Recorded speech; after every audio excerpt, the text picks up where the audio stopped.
Lily O'Connell, and I want to tell you a little bit about Access and Disability Services at McHenry County College.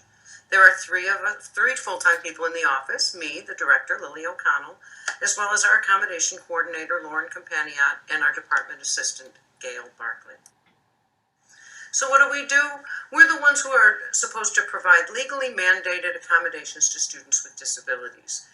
We work with instructors and staff and other organizations to make MCC more accessible and inclusive. And besides students with disabilities, students who are in the career and technical programs, so the AAS type programs, and who are English language learners, or if they are single parents, if they're the child of active duty, low income, these are students who are covered by the Perkins Grant, and we provide services for those students as well. So the process is that the student contacts the office and sets up an intake appointment, and they meet with either Lauren or me. And it's a one-time meeting. It's an interactive process where we determine their accommodations and go over their disability documentation and tell them about our procedures and expectations in the office. And then every semester, students have to submit a form online to let us know that they're taking classes and that they need accommodations. And then they also have to request tutoring if they would like tutoring services. And then after we get that notice, then Gail sends out a note, and Lauren too, send out notifications to the instructors that tell them about the students' accommodations and give them information of how to implement those accommodations, like how to recruit note takers and things like that. So what are accommodations? Keep talking about them. So accommodations remove barriers. It's easy to think about a barrier if you have a curb and a wheelchair, right? We put in a ramp, and now the wheelchair can get up. We accommodate it with a ramp, and it can get in. And of course, that accommodation, that ramp, helps a lot of other people. People pushing strollers, people pulling suitcases, things like that, right? So the most common accommodation we give is extended time on test. So how does that remove a barrier? Well, if I'm testing you in biology, usually I'm using a multiple choice test, which is a reading test, a timed reading test. Now, your ability to read that test, particularly read that test quickly or perform under pressure, really has nothing to do with your understanding and mastery of the content. So a student with a print disability or slow processing or attention issues, or a student with extreme anxiety, for all these students, that time limit presents a barrier, an unnecessary barrier, because it really doesn't matter how fast you do it.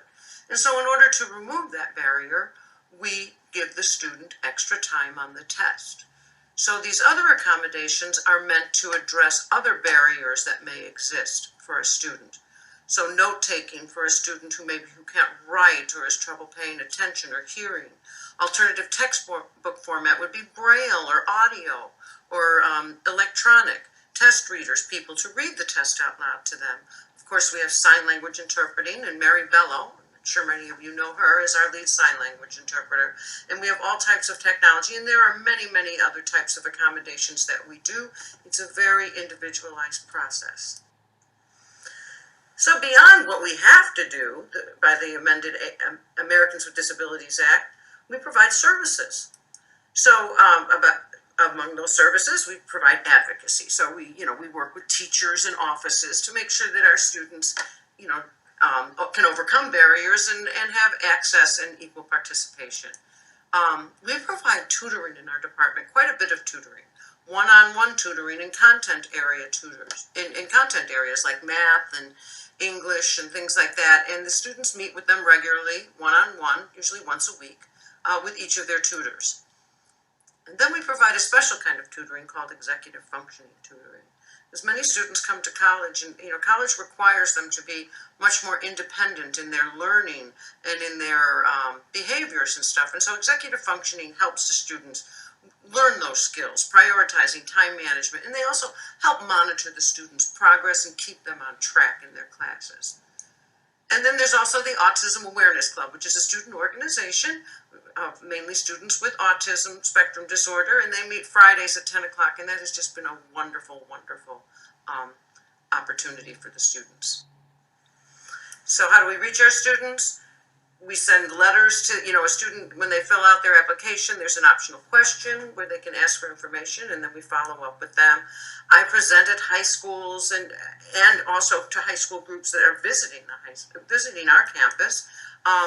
Faculty and staff, you guys, you refer the students to us.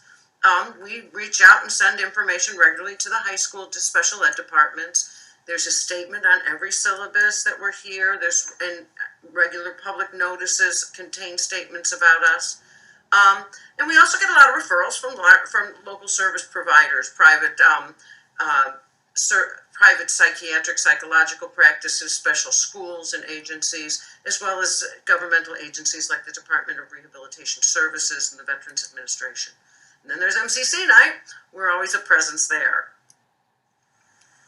And then, most importantly, we do Giving Thanks every November, where we all cook wonderful desserts and invite you all to our office to enjoy those desserts, to thank you for all the wonderful things you do for our students and everybody's students. And that's how you reach us. So, thank you, and thank you for all you do to help our students.